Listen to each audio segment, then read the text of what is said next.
അപ്പം നമുക്കിന്നൊരു ഇഞ്ചിപ്പച്ചടി ഉണ്ടാക്കിയാലോ? എൻ്റെ ഒരു ഫേവറേറ്റ് പച്ചടിയും കൂടിയാണ് ഈ ഇഞ്ചിപ്പച്ചടിയെ.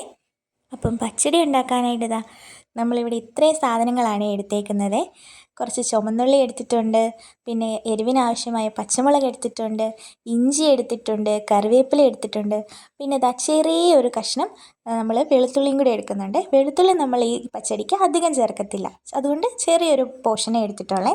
പിന്നെ നമ്മുടെ പച്ചടിക്ക് ആവശ്യമായ തൈരും നമ്മളിവിടെ എടുത്തു വെച്ചിട്ടുണ്ട്. ഇത് നമ്മുടെ വീട്ടിൽ തന്നെ ഉണ്ടാക്കിയ നല്ല പുളിയുള്ള നല്ല കട്ടത്തൈരാണ്. ഇനി ഈ കാണിച്ച സാധനങ്ങളെല്ലാം നമുക്ക് ചെറിയതായിട്ടൊന്ന് അരിഞ്ഞെടുക്കണം. ഇവിടെ ഇപ്പോൾ നമ്മൾ അരിഞ്ഞെടുത്തിട്ടുണ്ട്. അപ്പോൾ നമ്മുടെ വിഷു സീരീസിൻ്റെ 7ാമത്തെ ഐറ്റം ഈ ഇഞ്ചിപ്പച്ചടിയാണ്. അപ്പോൾ വിഷു സീരീസ് എല്ലാവരും ഒന്ന് ചാനലിൽ കയറി കണ്ടു നോക്കണേ. ബാക്കി 6 ഐറ്റംസുവേ ഞാനിത് നമ്മുടെ ചാനലിൽ വിഷു സ്പെഷ്യൽസ് എന്നും പറഞ്ഞൊരു പ്ലേലിസ്റ്റ് ആക്കി ഇട്ടിട്ടുണ്ട്. അതിൻ്റെ ലിങ്ക് ഞാൻ കമൻറ്റ് ബോക്സിൽ പിൻ ചെയ്ത് വെച്ചേക്കാം. അപ്പോൾ എല്ലാവരും ഒന്ന് കയറി കണ്ടു നോക്കണേ. അപ്പോൾ നമ്മുടെ പച്ചടിക്ക് വേണ്ടി നമ്മുടെ കട്ട തൈര് എടുത്തിട്ട് അത്യാവശ്യത്തിനുള്ള ഉപ്പും ചേർത്ത് നമുക്ക് മിക്സ് ചെയ്ത് വെക്കാവേ. ഇനി നമുക്ക് നേരത്തെ അരിഞ്ഞ് വെച്ച നമ്മുടെ ഇഞ്ചിയും പച്ചമുളകും എല്ലാം കൂടെ നന്നായിട്ട് മൂപ്പിച്ചെടുക്കണം. അതിനുവേണ്ടി നമ്മൾ ചുവടുകട്ടിയുള്ള ഒരു ചീനിച്ചട്ടി എടുത്തിട്ടുണ്ട്. ചീനിച്ചട്ടി ചൂടാകുമ്പോൾ നമ്മൾ ആവശ്യത്തിന് എണ്ണ ഒഴിച്ചിട്ട് നമ്മൾ എണ്ണ ചൂടായി വരുമ്പോൾ നമുക്കതിലേക്ക് കടുകിട്ട് പൊട്ടിക്കാവേ. കടുകൊക്കെ ഒന്ന് നന്നായിട്ട് പൊട്ടി വരുമ്പോൾ നമുക്കതിലേക്ക് 1 ടീസ്പൂൺ ഉലുവയും കൂടെ ചേർക്കാവേ.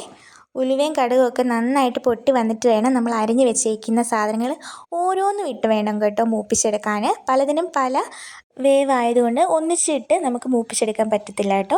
അപ്പോൾ ആദ്യം നമ്മൾ എടുത്തേക്കുന്ന ഇഞ്ചിയാണ്. ഇഞ്ചി നന്നായിട്ട് നമുക്ക് ഈ എണ്ണയിൽ തന്നെ നന്നായിട്ട് വറുത്ത് കോരിയെടുക്കാവേ.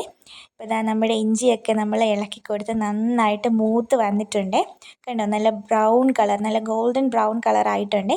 ഇനി നമുക്കത് കോരി മാറ്റിയെടുക്കാം. എന്നിട്ട് വേണം നമ്മുടെ അടുത്ത ഇൻഗ്രീഡിയൻറ്റ് വറുത്ത് മൂപ്പിച്ചെടുക്കാനായിട്ട്. നമുക്കിത് കോരി മാറ്റാം. ഇനി നമ്മൾ ഇത് കോരി മാറ്റിയിട്ട് അടുത്ത് ഇടാൻ പോകുന്നത് നമ്മൾ അരിഞ്ഞ് വെച്ചേക്കുന്ന ചെറിയുള്ളിയാണ്. അത് മുഴുവനും നമുക്ക് ഇട്ട് കൊടുത്തിട്ട് നന്നായിട്ട് ഇതുപോലെ തന്നെ മൂപ്പിച്ചെടുക്കാം കേട്ടോ.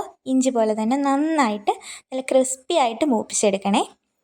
ഇത് ഓൾമോസ്റ്റ് ഒന്ന് വാടി വരുമ്പോഴത്തേനും നമ്മൾ അതിലേക്ക് കറിവേപ്പില ചേർക്കുന്നുണ്ട്. കറിവേപ്പില ഉള്ളിയും കൂടി ഇനി നന്നായിട്ടൊന്ന് മൂത്ത് വരണം. കറിവേപ്പിലയൊക്കെ നല്ല ക്രിസ്പി ആയിട്ട് നമ്മൾ മൂപ്പിച്ചെടുക്കുന്നുണ്ട്. ഇത് ഓൾമോസ്റ്റ് ഒന്ന് വാടി വഴന്ന് വന്നിട്ടുണ്ട്. അപ്പോഴത്തേക്കിന് അത് സൈഡിലേക്ക് മാറ്റിയിട്ട് നമ്മുടെ വെളുത്തുള്ളി ഇട്ട് കൊടുക്കുക. ആ കൂടെ തന്നെ നമ്മൾ അരിഞ്ഞു വെച്ചേക്കുന്ന പച്ചമുളകും ചേർത്ത് കൊടുക്കുന്നുണ്ട്. നമ്മുടെ ഉള്ളി ഓൾമോസ്റ്റ് റെഡി ആവാറായി. ആ സമയത്താട്ടോ നമ്മൾ ഈ പച്ചമുളകും വെളുത്തുള്ളിയും കൂടി ചേർത്ത് കൊടുക്കുന്നത്. ഇനി ഇവയെല്ലാം കൂടി നന്നായിട്ടൊന്ന് മിക്സ് ചെയ്ത് നല്ല ക്രിസ്പി ആവുന്നിടം വരെ നമുക്ക് മൂപ്പിച്ചെടുക്കണേ. കരിഞ്ഞു പോവാതെ പ്രത്യേകം ശ്രദ്ധിക്കണേ.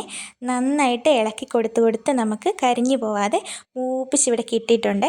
നല്ല രീതിയിൽ മൂത്ത് വന്നിട്ടുണ്ട്. ഈ സമയത്ത് നമ്മൾ നേരത്തെ വറുത്ത് കോരി മാറ്റി വെച്ച നമ്മുടെ ഇഞ്ചിയും കൂടെ ഇതിലേക്ക് ചേർക്കാവേ.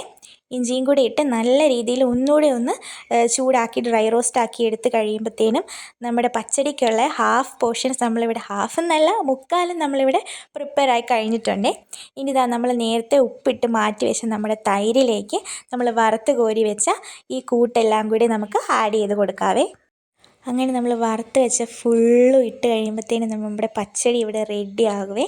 ഇതെല്ലാം കൂടെ മുകളിലേക്ക് ഇട്ട് കഴിഞ്ഞിട്ട് നല്ല രീതിയിൽ നമുക്കതൊന്ന് മിക്സ് ചെയ്ത് കൊടുക്കണം. നന്നായിട്ട് മിക്സ് ചെയ്ത് കുറച്ച് സമയം കഴിയുമ്പോഴത്തേന് ആ തൈരിൻ്റെ ആ പുളിപ്പും എല്ലാം കൂടി നമ്മൾ വറുത്ത് വെച്ച് അതിൽ പിടിച്ച് നല്ല കുതിർന്ന് നല്ല അടിപൊളി ടേസ്റ്റിൽ വരുവേ. ഇത് വറുത്തത് എടുക്കുന്നതിൻ്റെയൊക്കെ മണം എന്ന് പറഞ്ഞാൽ നമ്മുടെ വായിൽ കപ്പലോടും. അത്രയ്ക്ക് നല്ല ടേസ്റ്റും ആ ഒരു ഫ്ലേവറും വരുമ്പോൾ നമുക്ക് കഴിക്കാൻ തോന്നുവേ. എൻ്റെ ഒരു ഫേവറേറ്റ് ഡിഷാണ് ഇതെന്ന് ഞാൻ ഓൾറെഡി പറഞ്ഞല്ലോ. നിങ്ങൾക്കും ഇത് തീർച്ചയായിട്ടും ഇഷ്ടപ്പെടുവേ. അപ്പോൾ എല്ലാവരും ഈ വിഷുവിന് ഇതൊന്ന് ട്രൈ ചെയ്ത് നോക്കണേ. വളരെ സിമ്പിളായിട്ട് ഉണ്ടാക്കാവുന്ന ഒരു തൊടുകറിയാണ്. എല്ലാവർക്കും ഇഷ്ടപ്പെടുന്ന ടേസ്റ്റുമാണ്. അപ്പോൾ ഈ വർഷത്തെ വിഷു സദ്യക്ക് നിങ്ങളിതെല്ലാവരും ഒന്ന് ട്രൈ ചെയ്ത് നോക്കണേ. ട്രൈ ചെയ്തിട്ട് ഇഷ്ടപ്പെട്ടോ ഇല്ലയോ എന്ന് താഴെ കമൻറ്റ് ചെയ്യാൻ മറക്കല്ലേ. അപ്പം നിങ്ങൾക്ക് ഈ പച്ചടി ഇഷ്ടപ്പെട്ടാൽ ലൈക്ക് ചെയ്യണേ. കൂടെ നിങ്ങളുടെ ഫ്രണ്ട്സിലേക്ക് ഒന്ന് ഷെയർ ചെയ്ത് കൊടുക്കണേ. അപ്പോൾ ഇതുപോലത്തെ വീഡിയോസ് ഇനിയും കാണാനായിട്ട് സബ്സ്ക്രൈബ് ചെയ്ത് സപ്പോർട്ട് ചെയ്യാൻ മറക്കല്ലേ.